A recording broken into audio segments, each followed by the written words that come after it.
So, what goes on inside of a home church? So glad you asked. All right, well, to begin with, all home churches are different. Just as much as a traditional church can be very different. I mean, much of them are the same in general. And in general, it's the same thing in a home church, but there's definitely not a standard. And since there are mostly no denominations in home churches, what goes on in a home church? Well, I'll tell you. Okay, so the basic elements are there. You could look at Acts 2:42, what happened right after Pentecost, and the believers, the new souls, started doing what? They continued in the apostles' doctrine, in the breaking bread, fellowship, and prayer. Did I get that backward? No. I'm not sure if I got the order just right. So the apostles' doctrine, that would be studying the teaching of the apostles. That happens in a home church. So we have, you could call it a Bible study. We study and we learn from one another, actually, in most home churches. There wasn't a pulpit in homes in the Bible days. So there most likely was not sermons. They taught, they stood there, they sat, they face to face in a circle, and they learned from one another. Plenty of scripture to back that up. Now somebody might point to, where was it? I should have been better prepared. Is it Acts 20?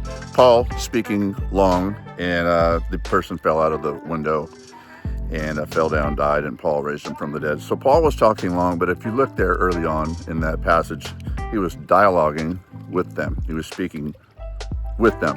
And so when it was his turn to speak, he went long. I mean, he's an apostle. They're going to listen to him. So in general, in a home church, you'll have teachings. You'll have fellowship. Clearly, we walk in, we talk to each other, we get to know one another and find out what's going on with each other's lives, only as much as you want to submit. Nobody's going to force you to tell me all about the inner workings of your family and your dynamics. You say what you want to say, and people will pray for you and understand you and get to know you. It's something that scarcely happens in a traditional church. And I want to get back to, I want to make it clear again, as I often do, I'm not coming against the traditional churches so much as I am saying that there is a more biblical and better way, because we are called to love and edify one another. And that is what happens in most home churches. We actually get to know each other. On a typical Sunday at my home church right now, I call it mine, but it's in our house, and we actually bounce house to house, which is really great. We typically have right now 8, 9 people on a Sunday. We know each other. And I've been in churches most of my lives, and I don't really know a lot of the people. I mean, I kind of know the pastor. I know the musicians because I've played in many, quote, worship bands, unquote. I've played music a lot, so I know the musicians to a small degree, as much as I walk up on stage with them and rehearse before the service, and then I'm done, and you go home. Don't really get to know them. So the fellowship, breaking of bread, which is really a euphemism. It's a way of saying eating together, breaking bread, that's where the magic happens. Don't get picky on my word magic there, all right? So that's where the magic happens. We really grow in love and understanding. When you sit down to eat with people, whether it's in a church setting or a sport team, you take your teammates, you go and eat together. That's where you really get to know each other, right? That's the good stuff right there. So breaking of bread, communion, the love feast, the Lord's table. This happens in a home church. And that happens at a regular church. Only at a home church, it's more of a, the Lord's Supper, as Tom Wadsworth always likes to say, was a supper. And that's just the truth, whether he says it or not. The Lord's Supper was a supper. And so we do that. What else happens in a home church? We sing. We sing praises to the Lord. Yeah, we do. And currently I'm leading. I pick up an acoustic guitar and sing a song and lead the people. And it's a beautiful, beautiful thing. There's nothing my ears like better than to hear just the people of God, the saints singing a song to the Lord. It's so beautiful. So we do that.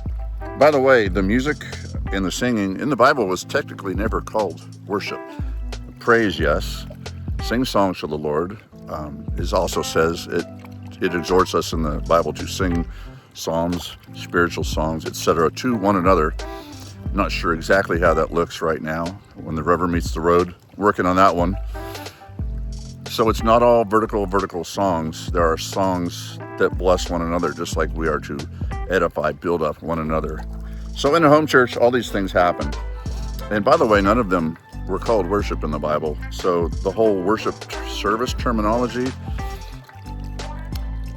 the prayer was never called worship in the Bible. Fellowship was never called worship in the Bible. Singing praises was never called worship. I know that's hard to swallow. We have praise and worship. Praise and worship, we've been programmed for centuries, especially, well, really since the 90s. Praise and worship, and the worship wars. Look it up. Music and singing was never called worship in the Bible, but that's another story. I'm going to cover that in an upcoming video.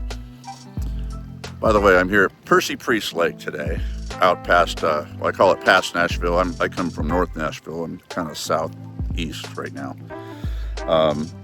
So these things were never technically called worship. Now, people want to ask me, do we worship the Lord then? Of course. I mean, if you want to use the English word worship, which means ascribing worthship, of course. Singing praises is ascribing worthship to the Lord. Worship, adoration. Of course, we ascribe greatness to God. We extol Him, lift Him up, no matter what term you want to use. It's the same thing. That's where I'm really going with this video. It's the same ingredients, mostly. So in a home church, we have these biblical ingredients of singing, which, by the way, wasn't mentioned in Acts 2:42. They continued in the Lord's, in the apostles' doctrine, fellowship, breaking bread, of prayers. They didn't mention singing, by the way, which is interesting, but it's not meant to be an exhaustive list. So we do these things in a home church, and we also do those things in traditional churches. So whatever you want to call it, it's just different, because at a home, you're gathering in a living room. You know how it is when you gather in a living room and sit in a circle, the formality is all gone. The weirdness is gone. You walk in, you're just yourself, and they act like themselves. And that's where you can have the true fellowship, the true building up of one another. Remember 1 Corinthians 14:26, whether, each one has a psalm, a song, a teaching, a revelation, let all things be done for edification. Also Hebrews 10:24 and 25 speaks of those things. So let all things be done for building up of one another. That's what we do in a home church. And I can't speak for every home church. I'm speaking for our gathering and many other gatherings. We do this stuff, and we do it in a small group. A lot of big churches say, yeah, hey, you got to join our small groups to get that stuff. And I'm like, okay, but why? Why not just make that the real thing? Why not make the things that the Bible talks about the real thing? I mean, the main thing. Why do we have the big Sunday? I hate to call it a show, but people come and they sit in pews or chairs, however you have, and they watch. And you pay the pastor to do your Christianity for you, to do everything for you. You sit and watch. Okay, we sing. Everybody sings, maybe. Some churches, there's a big church out here in Nashville, very well known. And I respect them for, what they are, a traditional church. It's good. They gather there and almost nobody sings. It's really a rock band. You stand there, they usher you in like cattle at first. You go in and there's no, you try to fit everybody in because it's pretty crowded. You get there and you stand there and you watch the rock band sing, and you call that worshiping the Lord. Like, watching a rock band sing Jesus lyrics is not worship, really. I mean, depends on how you want to slice it. And if you look at the English word worship or the Greek words, by the way, the Greek words for worship that were translated as worship, proskuneo, latreia, and a few others, they don't have anything to do with music. So at this big church, you go in there and you watch the rock band, and then you sit down and you listen to a sermon. And who matures? I mean, you get to hear a sermon, that's great. You can hear a million sermons online on the internet, but one thing you can't do on the internet is really get to know each other. Yes, you can on a Zoom meeting. There are people who are shut-ins for whatever reason. They can't go into a church building, and I think that's great. You do it on Zoom, Facebook, FaceTime, whatever. You want to gather with other people on the internet. That's wonderful. COVID had a lot of influence on that. When the COVID pandemic hit, people were not able to meet in a lot of churches. Now, John MacArthur kept his church building, I want to say church building, kept the gatherings going there, which I commend him for that. They didn't bow to the COVID gods. That was great.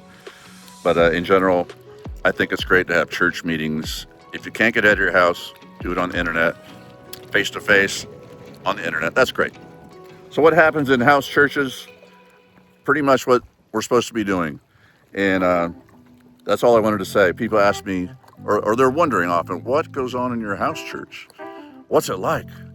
Well, we go in and we sit and talk and we start, we sing a song, we read the word, we study the word.